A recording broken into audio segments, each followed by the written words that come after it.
Hello and welcome. This is Microsoft Flight Simulator and this is the Phoenix Airbus A320. And today I would like to talk to you about a swing over approach. So what is a swing over approach? When can you do it? When are you not allowed to do it?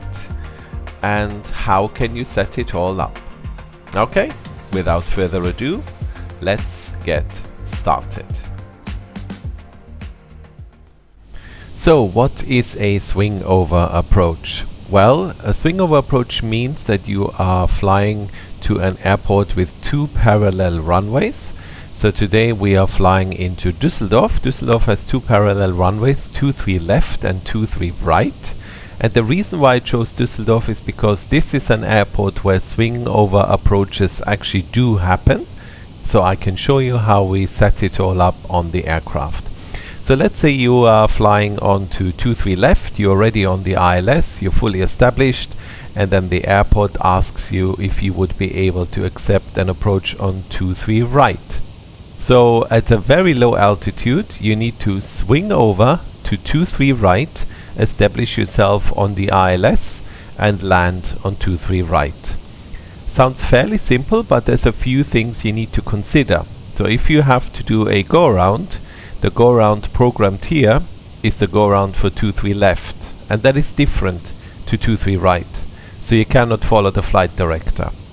So the idea is that you set yourself up for both runways, really. So at any airport where you can expect a swing over, what we tend to do is set up both approaches. Okay, as you can see, we have put in runway 23 left into the flight plan. If you look, we've chosen the ILS 23 left. If you go to the performance page, I've already set up the weather and the minimum, which is 340 feet for 23 left. So how can we set up the second approach? Well, for that we use the secondary flight plan. So secondary flight plan, we copy the active one, you click on your arrival and simply change the runway to ILS 23 right. We're not going to be flying a star today, so we can leave that blank. Besides, by the time you switch over to the other runway, you're way beyond the star, so you don't need to put anything in here. Next, click on secondary, performance, and go to the approach. The weather has remained, but the aircraft has removed the minimum, because of course we have now changed the runway, and the minimum for 23 right is 360 feet. And that's how that is set up. So the idea is that if you accept a swing over, you switch off the autopilot, you manually fly across to the other ILS, your colleague activates the secondary flight plan, and then the aircraft will automatically tune in the new ILS, which you can follow. And yeah, then you just follow the ILS and you already have to go around and everything set up. So it's actually not all that complex. However, there are a few things you need to bear in mind. First of all, this is a maneuver that you have to do with autopilot off, and because initially you have no guidance, you need to be visual with both runways. In other words, this has to be done in visual conditions. If you have a cloud ahead of you and you cannot see either runway, or maybe only one runway, you have to decline and say we are not visual. So that's one important thing. The second important thing is, as I told you in a previous video, we need to be fully stabilized at 1000 feet. If any of the parameters, like I don't know, we're not quite on the ILS, so the speed is not right, it's not within limits, at 1000 feet we have to perform a go-around. Now swingovers can happen quite late. In fact, I've had it happen to me just above 1000 feet. And so for that reason, at least at my company, we are allowed to go down to 500 feet before we need to be nice and stable for the approach. So that is one exception where you can carry on after 1000 feet without being fully stable.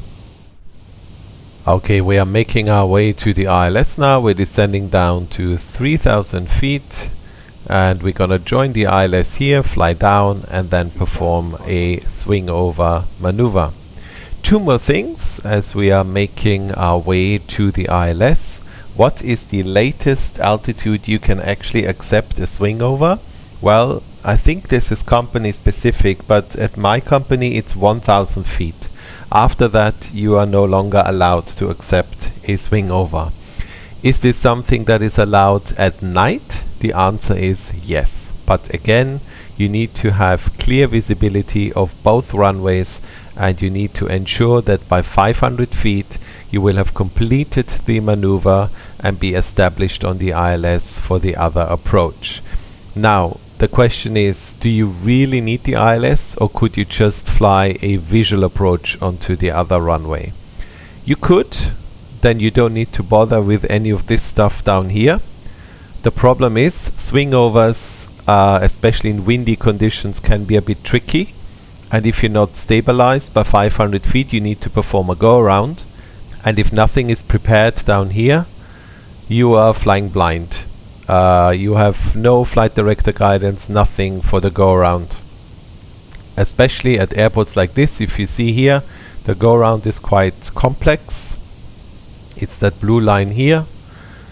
It is strongly advisable that you have some guidance for the go around. Go arounds are usually high workload environments. Anyway, the last thing you want to do is have your colleague get out the chart and trying to tell you how to fly the go around. So personally, I would always prepare it, even if you are planning to fly it more visual. Just activate secondary, it gives you a nice guidance and you have the go around available should you need it. Okay, we are approaching METMA, the final approach fix for this ILS. I'm going to do this very nice and slow because I'm on my own. I have no colleague to help me down here. So I'm going to do this earlier as well, so I'm not going to go all the way down to 1,000 feet. This is just a demonstration to show you how this would be done in the real world and how you could do it in the sim. So METMA 3,000 feet, we are about to join the ILS. GlideSlopestar, LogStar. By the way, on the Airbus, if both appear at the same time, we call it Superstar. Obviously that's not an official term, but a lot of Airbus pilots call Superstar. And sometimes we even challenge ourselves to actually achieve a Superstar on every single approach. Actually not that easy. Alright, as you can see we have both runways in sight. So I'm gonna go to managed speed. Flaps 3, speed checked. Flaps 3. And flaps full, speed checked. Flaps full.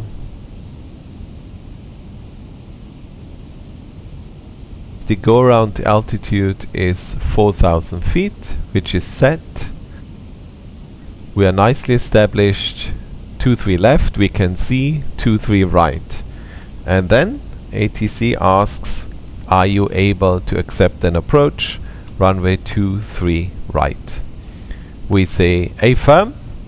Roger, cleared, ILS 23 right. Okay, autopilot off. You perform a slight turn to the right.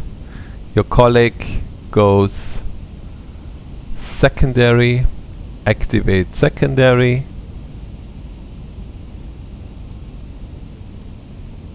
And then we level off here and we join the ILS.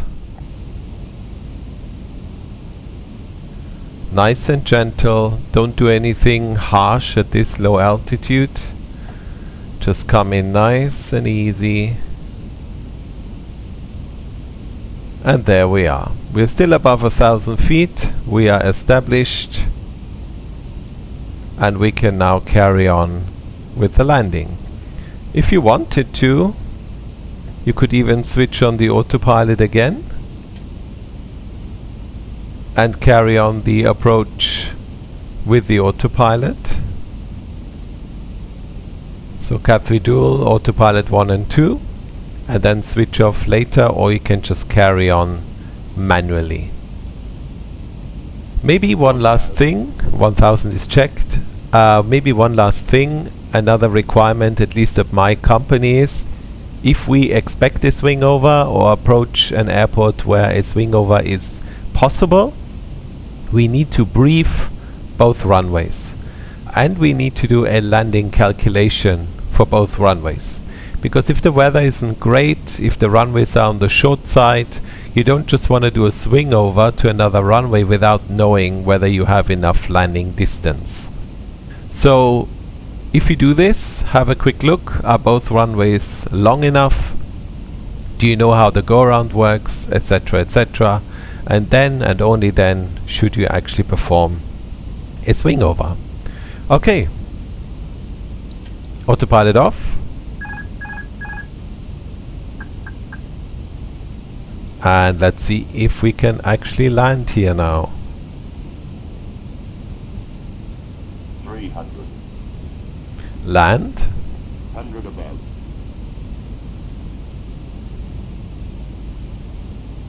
200. Minimum. Continue. 200.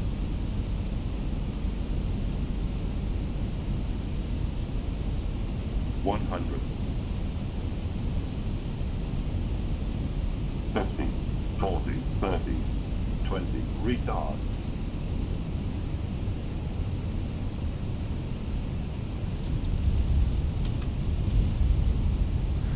Spoilers, reverse green, decel,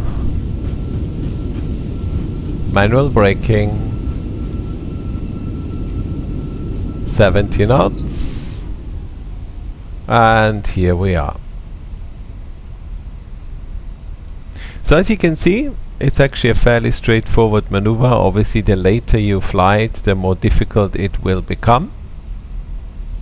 I don't know if any of you fly online on VATSIM. I don't, so I don't know if this ever happens on VATSIM or not. But even if you fly offline like myself, you can just do it for fun. Just pretend that you want to switch runways fairly late on and do the maneuver. As you can see, it's no big deal. It's just a bit of workload, and it makes the whole approach a bit more interesting. Okay, and with that we have reached the end of the video. A bit of a short one today, but I think this is something that is still interesting. Let me just stop here. We're not cleared to cross the runway, so nice and easy. Don't want to upset our cabin crew. So here we are. Okay, let me bring her to a stop. Right, so we leave it here.